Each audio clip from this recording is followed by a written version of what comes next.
Hi, I'm the Gentleman Cabbie, and in an age where we're permanently plugged into cyberspace, I'm on a mission to bring the art of conversation back to the streets of London.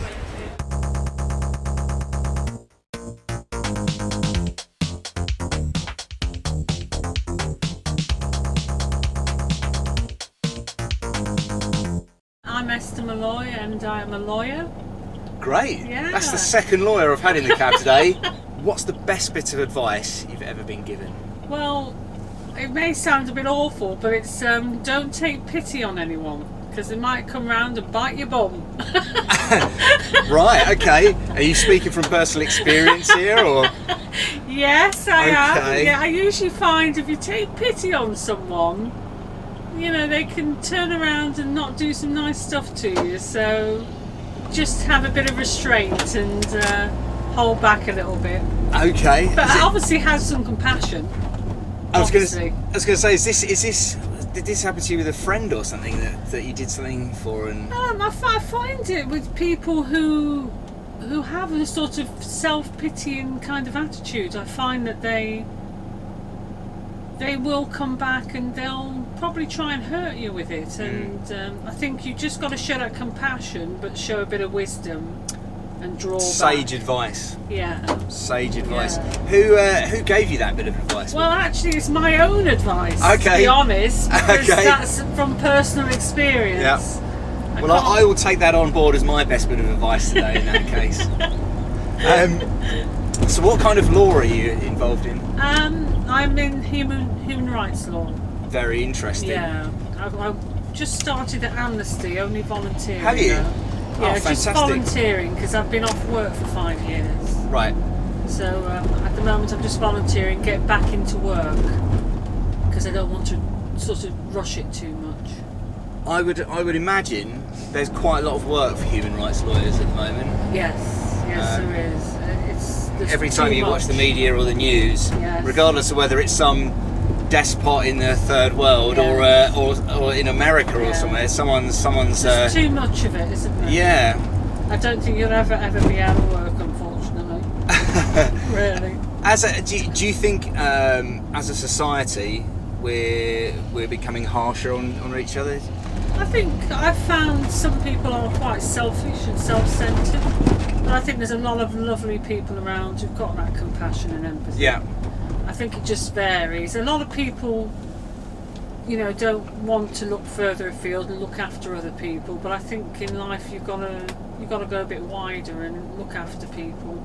People just want to do it in their own homes and in that area, but I think you've got to look outwards and look at, because you're here on earth for a purpose. Yeah. You're here on earth for a reason. I firmly believe that. Are you quite a spiritual person? Yeah, I think once you've died, you're accountable for what you've done on this earth. I really think that. Well, I mean, I'd agree with you. The earth is one living, breathing organism, and we're all part of that kind of structure, aren't we? So. Yeah. And I think if you turn the other way, if everybody did something, the world would be a lot better place, wouldn't it?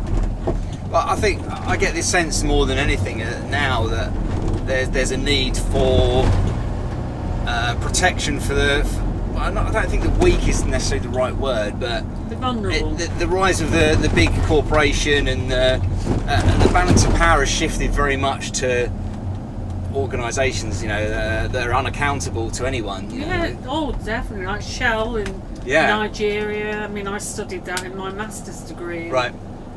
That's just people being indifferent to the indigenous people that have lived there all those years. It's just disgraceful behaviour, really, I think. Unfortunately, it's one of the traits of it. All boils down to greed in the end of the day, Yes, it's doesn't the it? money and the dollar, isn't it? And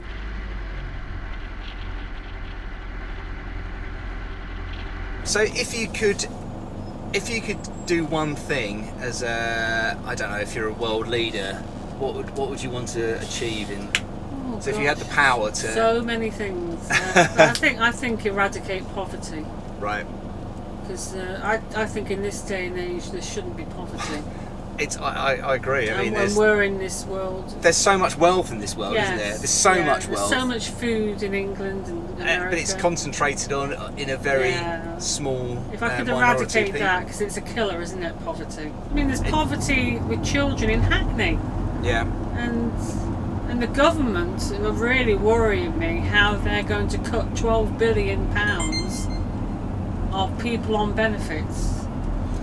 And yet people are in poverty already on benefits. Yeah, it's people, or the media kind of direct people's attention to kind of benefits cheats at the bottom end. Yes. So everyone gets upset because someone's, Yes. fiddled the system and made themselves an extra £100, whereas someone at the top's fiddled the system and made themselves £1 billion. Yeah. No one even pays any attention. Yeah. Do they? But, Yeah, it is. It's cockeyed, isn't it? yeah. Well, thank you very much for taking part. It's been That's a pleasure okay. talking to you. Have a Brilliant. great day. And you take care. Bye-bye. Bye. Another fantastic interview for The Gentleman Cabbie. Thanks for watching The Gentleman Cabbie. Click the videos to see more great interviews, and don't forget to subscribe.